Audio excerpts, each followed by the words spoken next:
Cost a low law firm.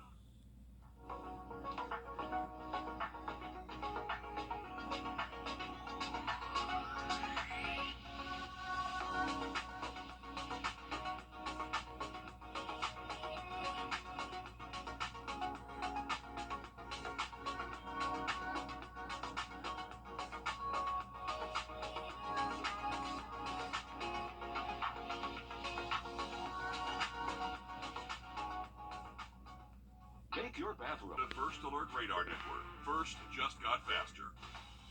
From the station that's on your side. News 12, First at 5, continues. A growing problem for Augustans waiting for an overdue solution. My property taxes are going up, and I'm not getting first-class service, but I'm paying first-class rates. And just ahead, why frustrations are reaching a breaking point. But first, Riley, it is back. Yes, in just a little bit. All right, thank you, Riley. Grass as tall as you and me, weeds growing uninterrupted, and a growing number of frustrated people asking, when will the city of Augusta do something about it? Our tax dollars go towards keeping our city presentable, but people in the Harrisburg area say it's getting to be too much. Our Sydney Hood joins us now live in Harrisburg. And Sydney, what exactly are neighbors saying? Well, Meredith, it's not so much what they're saying, it's, like you said, what they're asking. Who is responsible for this grass that's towering over you as you're walking, and this trash that's left on the side of the road, left to rot, and is smelling up the entire neighborhood? I decided to file an open records request to see just how many 311 calls and complaints have been made to this area, and this is what I got back, and this is everything just in the last year. This is from Crawford Avenue to Battle Road to Britts Lane, where I'm at right now. It's an eyesore and just honestly, an endless cycle for these neighbors. They call, they make the complaint, someone comes out here, they take a look at it, they cut the grass grows back again, and before you know it, they are right back where they started from again. So neighbors not only want change now, they want a solution, a long-term solution. They have all these community cleanups, and it's foolish to me because people come right behind and trash. They need to be fined for it. And if you'll notice right here behind me, there is a sign that says you will get fined $1,000 for littering and dumping. Now, this rotting trash that's left on the side of the road that you can't really see from this point because of the overgrowth in trees has the neighbors once again asking that same question they've been asking for years. Who is responsible? Coming up all noon tonight on News 12 at 6 o'clock, here the plan city leaders are discussing. All right, thanks for that, Sydney. It's certainly difficult to not notice that overgrowth when you're driving around the city of Augusta. Yeah, the weeds themselves, I mean, they're taller than we are. Absolutely. Thanks for keeping us updated on that, Sydney. Developing this evening, an inmate is dead after she was found unresponsive at the Charles B. Webster Detention Center. The Richmond County Sheriff's Office says Stacy Lopez was found unresponsive in her cell yesterday. She was taken to the hospital in critical condition. She died from her injuries today. Deputies say it appears she died from a self-inflicted injury. Well, Academy of Richmond County coach Keenan Grissett extending his condolences after one of his players, 16-year-old Savon Small, died on Monday. Now, Georgia DNR says that Small drowned while he was with family at Clarks Hill Lake. Grissett posting on Facebook that his heart goes out to Small's mother and family who lost a child so young. The team is dedicating their season to Small, who wore the number 43. Jefferson County High School is now the second school in our area to cancel their homecoming tailgate. Superintendent Dr. Samuel Dasher Jr. says in the spirit of safety and concern for students and our community, it is best to cancel the tailgating at Warrior Stadium. Earlier this week, Burke County High School canceled its homecoming tailgate activities over, quote, a number of circumstances. Well, should Augusta's Riverwalk be renamed? It's not a straightforward question because the city leaders want to rename the Riverwalk after has a bit of history. Former Mayor McIntyre was Augusta's first black mayor, but was also put in federal prison for extortion. The topic catching the attention of several people at today's public hearing. mistake for our government to honor him this way. We've just renamed Fort Gordon. We've just renamed, the Freedom Bridge. We've removed the Sammy Sias designation from a street because he is now in jail. He made a mistake. We all make mistakes. But I don't think that the mistakes that he made should interfere with him being honored. The final public hearing and vote will be on September 19th.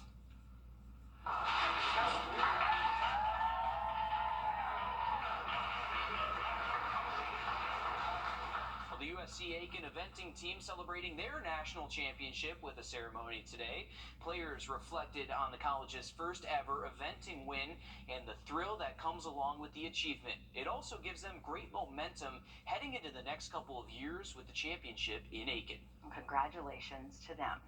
Descendants of enslaved people brought here to Georgia say greed is driving them off of their land. The property fight happening in coastal Georgia. Reporter Abby Kasoris is hearing from lawmakers now standing up against a new plan to commercialize the island. Sapelo Island is the fourth largest island on the coast of Georgia, home to the last members of the Gullah Geechee people, descendants of slaves and the first Muslims in America. Their ancestors saved up enough money to purchase the land after they were freed. When I go to Sapelo, I the clock away, and I go back in time. Sharon Richardson is one of the descendants who owns land on the southern tip of the island, a place called Hog Hammock. Right now, there's no Wi-Fi, no public services like trash collection or public safety. A new plan to rezone the island would mean developers could build larger homes, a movie theater, a golf course, even a country club. And my babies might not. Descendants of enslaved people brought here to Georgia say greed is driving them off of their land. The property fight happening in coastal Georgia. Reporter Abby Kasoris is hearing from lawmakers now standing up against a new plan to commercialize the island. Sapelo Island is 19th.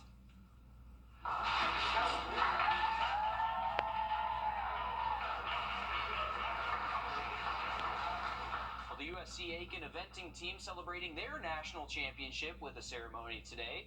Players reflected on the college's first ever eventing win and the thrill that comes along with the achievement. It also gives them great momentum heading into the next couple of years with the championship.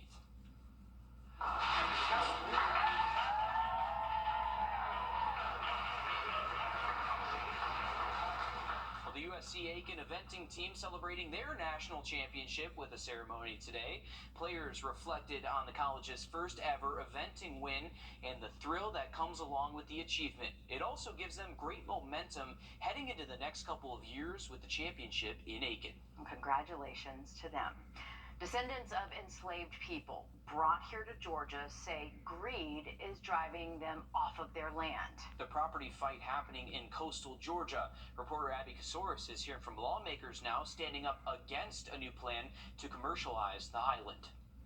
Sapelo Island is the fourth largest island on the coast of Georgia, home to the last members of the Gullah Geechee people, descendants of slaves and the first Muslims in America. Their ancestors saved up enough money to purchase the land after they were freed. When I go to Sapelo, I the clock away, and I go back in time. Sharon Richardson is one of the descendants who owns land on the southern tip of the island, a place called Hog Hammock. Right now, there's no Wi-Fi, no public services like trash collection or public safety. A new plan to rezone the island would mean developers could build larger homes, a movie theater, a golf course, even a country club. And my babies might not be able to enjoy it. They might not be able to afford to go over things. The tears. She fears for her daughter Vanessa and her new grandson Mosey. Development will raise property taxes, forcing the 27 remaining descendants off of the land. It's a grab. It's a money grab. It's a land grab.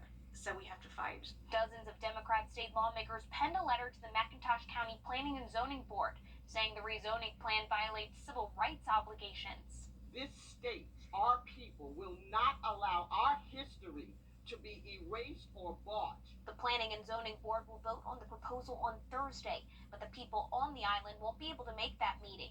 The only way off the island is by ferry, and the ferry scheduled that day won't allow for them to make it. I talked on the phone with one of the commissioners in McIntosh County. He says the majority of people he's heard from support the plan.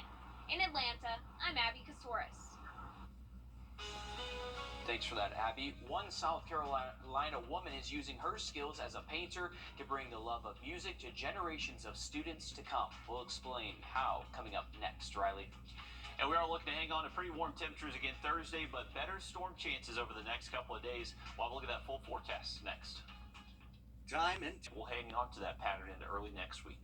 Thanks, Riley. A South Carolina artist bringing the joy of music to one elementary school with the added benefit of some beautiful art. Let's take a look at how this one-of-a-kind piano was donated through a program called Sing for Hope. It's moving day at Abby Hope Blakely's house. Yep. Okay. She's giving away her piano. It's a heavy one. But this piano, as you can plainly see, is anything but ordinary. You can see the Liberty Bridge here, and of course you got the little bistro over here, and the falls go underneath. And then on the other side, it is the view from Caesar's Head to Table Rock. And so my piano is called The View from Here. Blakely is an amateur artist who heard about a program called Sing for Hope.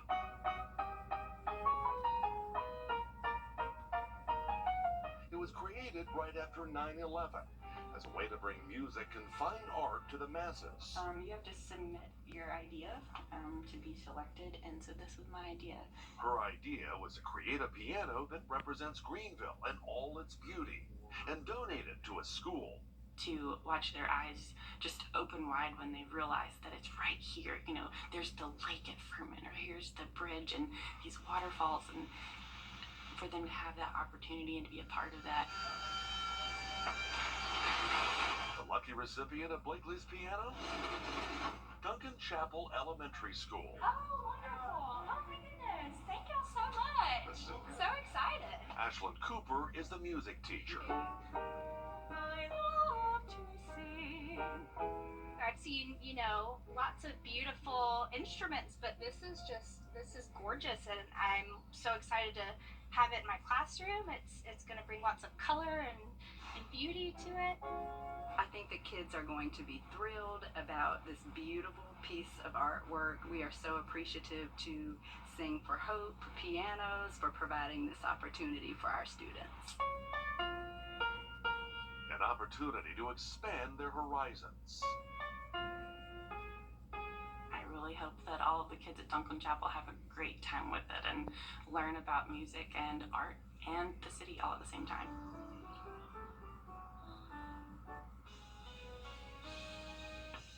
It can be pretty overwhelming to work on a project with several people. It's also pretty frustrating to save something you see online to read later. I'm Jamie Tucker, coming up with a smartphone app that can do it all. First alert. All right, what do we got? Looks like 64 yards to the pin. About 64 mile per hour winds. Dude, there's no wind. Hand me my 64-degree wedge. What's in with you at 64? Are you 60? .com! Being productive is one of the greatest challenges we all face to get things done. Absolutely. And smartphone apps can help, but which one? Our consumer tech reporter Jamie Tucker found an app that's both powerful and easy to use. Well, I discovered this app just a few weeks ago, and it's already my favorite app to clip things that you find online that I want to read later, and for working on projects with multiple people. The app is called Milanote. A Milanote works on iPhones, iPads, Android devices, Macs, and PCs. Here's what it does. You open the app to find a blank canvas where you can add boards. I have a couple named News and Ideas for things I find online that I want to read later. And to add things to that board from a web browser, there's a Chrome extension that sits next to the address bar. To save something you want to read later, just tap the extension and save it to the board. On a smartphone, you tap the Share button and choose Milanote. And no matter how you open Milanote later, you will find those saved articles, and you can do this with YouTube videos too. If you're working on a project, you can share and collaborate with the other team members. Say you and other parents are working on your high school homecoming event. Add names and what they're working on. Add to-do lists. It's Audrey's job to find a location for a photo shoot. She can share that location with a Google map right there in Milanote. brainstorm and share ideas from websites and YouTube videos. We had a family vacation last month, and everyone shared notes, ideas, and information in text messages. Doing the same thing on Milanote would have been so much better and so much easier. I'm Jamie Tucker, and Milanote is the app of the day. Well, after coming up short in their season opener, unfortunately, the South Carolina Gamecocks. This place is my home. When I was little, I'd see plant vocal every day on my way to school. And today, I'm proud to say I work there. To see a pile of dirt grow into a working nuclear power plant is incredible. At Georgia Power, investments like these new nuclear units will serve our customers with reliable, zero-emissions energy for generations to come. And that is clean energy for a growing Georgia. Waiting for a check. Okay, take a look at this cuteness. I know. The Riverbank Zoo putting out these photos introducing us to their 4 new rockhopper penguin hatchlings. Ooh, these little guys were born in early July, and after chilling behind the scenes for a bit, you can now see them during your next visit. Their names are Jane, Quartz, Faye, and Fig. They're easy to differentiate from the adults because they don't have their yellow feathers yet. These are the ones that carry the rocks, right? That's why I think they're so. the rockhoppers. Yeah. Yep. Yes, they are. They're Pretty so cool. cute. And they're Cool little names. chubby. They're chubby little babies. Riley said that these were some of the cutest animals in the world. I think That's a so. bold I statement. think that picture proves everything I just said. Well, I mean, I wish we could have video of them because I'm you not. need to see Yes. them waddle. They gotta have Chins. waddles. The waddle is Oh, the yeah. best.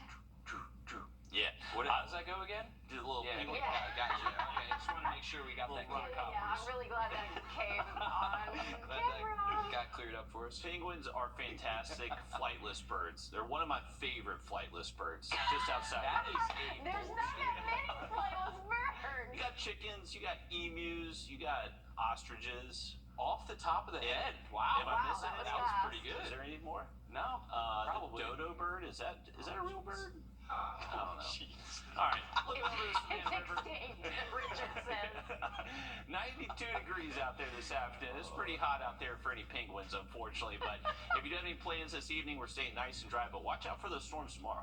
And if you find any more birds, just email Riley. He clearly needs to know. Flightless birds, Flightless though. birds, Only guys. flightless birds. ones. Stick with us. We have much more after the break. I'm here